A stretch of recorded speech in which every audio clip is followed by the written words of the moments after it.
Os heróis esquisitões dos Guardiões da Galáxia acabam de voltar aos cinemas com seu terceiro e último filme. É isso mesmo. A trupe liderada pelo Senhor das Estrelas encara agora sua aventura de despedida. E nesse vídeo eu falei com o diretor James Gunn e o ator Pratt.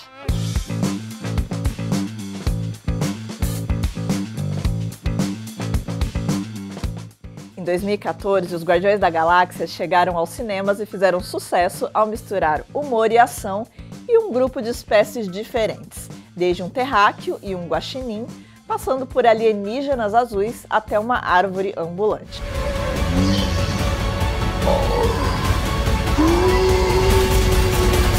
Agora, no terceiro filme, essa formação inusitada vive sua última aventura, que gira em torno da origem de Rocket, o guaxinim malvado que conquistou os fãs. Confira a seguir um papo com o diretor James Gunn e o protagonista Pratt, que interpreta o Senhor das Estrelas. So, I'll start with this doubt that is consuming me. That is, who is the cutest Guardians of the Galaxy, Baby Groot or Rocket Baby?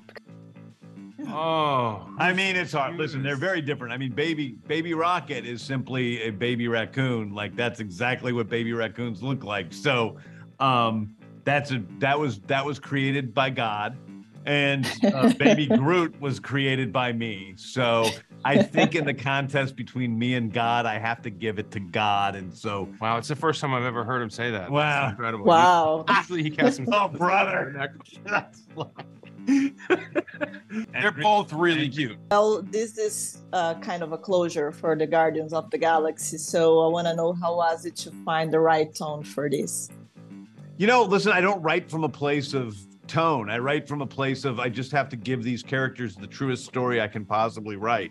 And then I just follow along and I write it down. And then, you know, afterwards, after we're done, you know, writing, and then we start making the movie, then in the screenplay, that's when you're crafting, I think, the tone to make sure that things are, there's a lot of variety in the feelings that we feel, you know, in the movie, but also that it's not too totally incongruous, so it doesn't, you know, make you feel off balance, you know, going from the sadness to the humor, trying to make that movement as elegant as possible. So it's that part it can be difficult. And then on a personal level for you both, what do you guys feel about this journey so far? It's been incredible. What a journey it's been. Almost 10 years now. We've been able to spend so much time together, lived so many lives in the course of that 10 years, grown so much, been there for each other's ups and downs, and the birth of children, and the loss of parents, and weddings, and all of that stuff. The relationships that we fostered over the course of the 10 years, to me, is really extraordinary, and my favorite part of this, and that's saying a lot, because we've turned out some really great movies as well, and we've been able to meet friends and fans all around the world, and travel to places that I probably never would have gone to before, and be recognized in countries where I don't speak the native language, but they are dressed like Star-Lord. And so it's turned me into a person who's recognized around the globe, which is really incredible. And yet the greatest part has been the relationships that I've built. We were always searching for a family until we found each other. After watching this movie, I was like, I need to adopt a raccoon, you know? No, don't. No, I They're shouldn't, terrible right? pets. I know them. Like, they're wonderful animals, but terrible pets. Yeah. Have you guys, after this experience, somehow collected something from the set, or adopt a weird pet or something that was influenced by the Guardians? Well, I think that it was more it influenced the Guardians, but when we first started making these movies, I studied raccoons, and there were a couple named John and Sally Bent who had a pet raccoon in the UK named Oreo. And Oreo became my buddy. I would study him, I'd take photographs of him, and basically Rocket's markings are Oreos. So, and Oreo and I really became buddies. And so every time I would see Oreo, he would run across the room and jump up and tackle me because I was his play buddy. And then we'd play and wrestle. And I always came out of there with scratches all over and stuff. But he was great. And even like we went to the world premiere in England.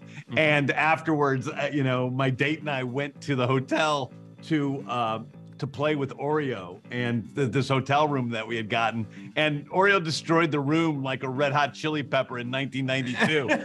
So it was a great joy of my life, and sadly Oreo passed away about 2 years ago, and I think that, you know, hopefully a little bit of Oreo is in these movies because he was a great guy. What about you, Chris? Oh man, well, let's see. I've taken certain things home from the set. I've taken some of my pieces of my costume and a couple of the props. I've got the blasters and I've got my gloves and my duster jacket, and I don't have a helmet. I need to get a helmet and have that on my dresser somewhere. I never had the balls to steal the helmet. That's what I should get. I'll get you a helmet. You'll get me a helmet?